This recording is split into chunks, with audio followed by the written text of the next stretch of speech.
ತಿಂಗಳಾದರೂ ಕೆಡದೇ ಇರೋಂಥ ಮಾವಿನಕಾಯಿ ಗೊಜ್ಜು ತೋರಿಸ್ತಾ ಇದ್ದೀನಿ.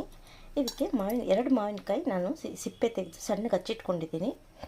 ಒಂದು ಉಂಡೆ ಬೆಲ್ಲ, ಒಂದು ನಿಂಬೆಹಣ್ಣು ಗಾತ್ರ ಹುಣಸೆಹಣ್ಣು, ರುಚಿಗೆ ತಕ್ಕಷ್ಟು ಉಪ್ಪು ಎಲ್ಲ ಹಾಕಿ ಚೆನ್ನಾಗಿ ಕಿವುಚಿಟ್ಕೊಂಡು ಸ್ವಲ್ಪ ಅರಿಶಿನ ಹಾಕ್ಕೊಂಡಿದ್ದೀನಿ. ಇದಕ್ಕೆ ಉರಿಯೋಕ್ಕೆ 2 ಸ್ಪೂನ್ ಧನಿಯಾ, ಸ್ವಲ್ಪ ಜೀರಿಗೆ, ಒಂದು 8-10 ಕಾಳು ಮೆಣಸು, ಅರ್ಧ ಟೀ ಸ್ಪೂನಷ್ಟು ಸಾಸಿವೆ, ಅರ್ಧ ಟೀ ಸ್ಪೂನಷ್ಟು ಮೆಂತ್ಯ, ಒಂದು 4-5 ಬ್ಯಾಡಗೆ ಮೆಣಸಿನ್ಕಾಯಿ, ಒಂದು 4 ಗರಿಬಿದನೂರು ಮೆಣಸಿನ್ಕಾಯಿ ತೊಗೊಂಡಿದ್ದೀನಿ. ಇದನ್ನೆಲ್ಲ ಹುರ್ಕೊಂಡು ಒಣ ಕೊಬ್ಬರಿ 1 ಕಪ್ಪಷ್ಟು ಸೇರಿಸಿ ಇದನ್ನು ಪುಡಿ ಮಾಡ್ಕೋಬೇಕು.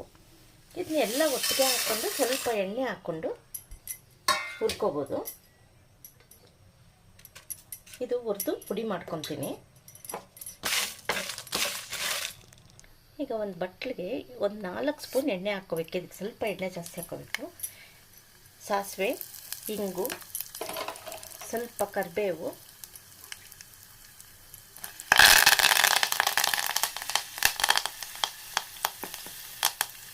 ಈಗ ಮಾವಿನಕಾಯಿ ಹಚ್ಚಿರೋದನ್ನ ಅದಕ್ಕೆ ಹಾಕ್ಕೋಬೇಕು.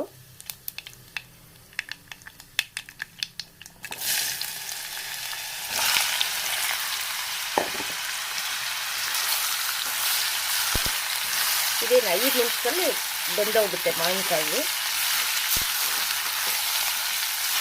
ಪುಡಿ ಮಾಡಿಟ್ಕೊಂಡ್ರದ್ದು ಹಾಕ್ಬಿಟ್ಟು ಹುಣಸೆಹಣ್ಣು ರಸ, ಹುಣಸೆಹಣ್ಣು, ಬೆಲ್ಲ, ಉಪ್ಪು ಕಿವುಚಿಟ್ಕೊಂಡ್ರದ್ದು ಹಾಕಿಬಿಟ್ರೆ ಮುಗಿಯುತ್ತೆ.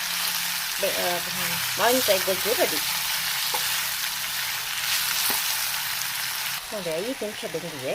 ಈಗ ಪುಡಿ ಹಾಕ್ಕೊಂಡು ಹಿಂದೆನೇ ಹುಣಸೆಹಣ್ಣು ರಸ ಹಾಕ್ಕೊಂಡ್ಬಿಟ್ರೆ ಆಯಿತು. ಇದು ಚಪಾತಿಗೆ, ಅನ್ನಕ್ಕೆ, ರೊಟ್ಟಿ ಎಲ್ಲದಕ್ಕೂ ಚೆನ್ನಾಗಿರುತ್ತೆ. ಇದು ಒಂದು ಬಾಟ್ಲಿಗೆ ಸ್ಟೋರ್ ಮಾಡಿಟ್ಕೊಂಡ್ರೆ ಒಂದು 2 ತಿಂಗಳು ಬೇಕಾದ್ರೆ ಉಪಯೋಗಿಸ್ಬೋದು.